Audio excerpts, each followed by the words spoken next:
Today we're going to be going over the barbell reverse lunge. We're going to be doing a glute dominant variation versus a quad dominant variation. We'll talk about the differences after. First, I'll just show you how to execute it, and then we'll go through some common things that might happen, that might go wrong. Okay, first thing we're going to do is get under the barbell. We want to make sure that we get under in the middle. I have a little piece of blue tape to tell me where that is, because I'm challenged in that way. Then we're going to put our hands on the outside. We're going to come under. Now what I'm looking for is this little shelf, the upper part of my trapezius muscle. We all have one. Some are bigger than others. If you can't find your shelf right away, don't worry, it will get built.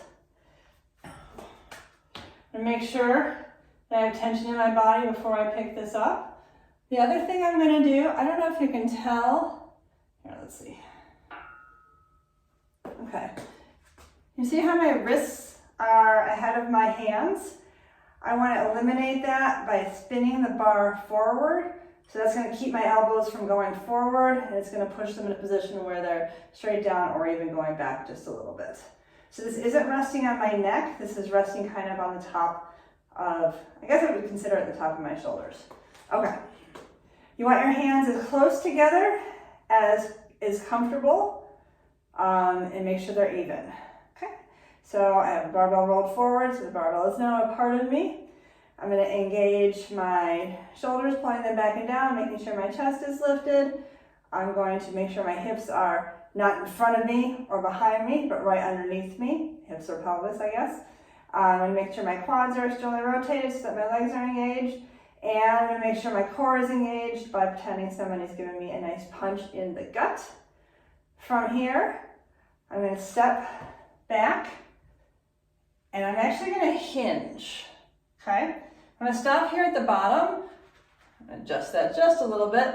So I'm pushing back through my right butt cheek, and you can see that my right shin is vertical.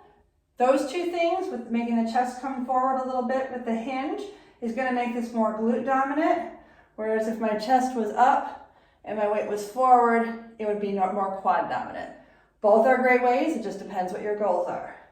Now I gotta see if I can get back up. Okay, all right, so shoulders, hips, quads, core, stepping back, sinking down. I didn't intend for my knee to touch that time, I'm a little tired. Okay, I'm trying to stay 90-90 with my legs. We do some on the other side. Oops. So, I have a hard time with these, as you're seeing. If I don't feel my glutes, I know that I'm coming too far forward.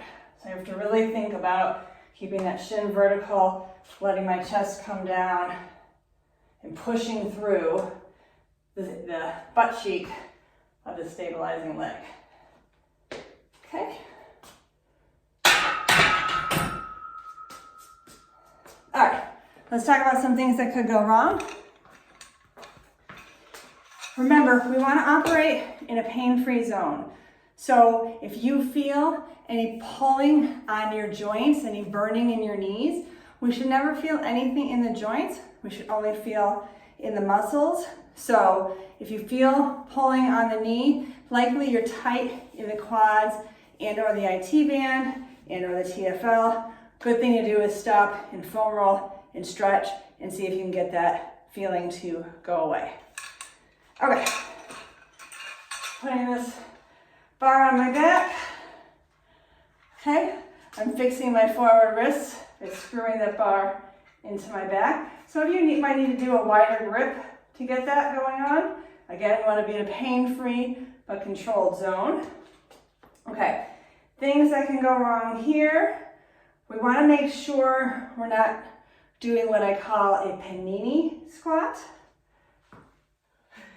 which is where the chest completely comes down onto the leg. That's usually an indicator of tight ankles or calves, in which case you probably need to stretch out or roll out your ankles, feet, and calves. Other things that could go wrong is losing tension at the top part and letting the shoulders dump, letting these elbows come right back. Also, if we're doing the glute dominant variation, we want to make sure we're hinging versus just sinking. So this is quad dominated. This is glute dominated. Very small difference. Quad, glute. Fun little thing to do. Other things that can go wrong is you can lose your pelvis position. So remember, some people have a posterior pelvic tilt, which means the pelvis tilts towards the back. If my pelvis was a bucket, it would be spilling out the back. Don't ever let go of the bar like that.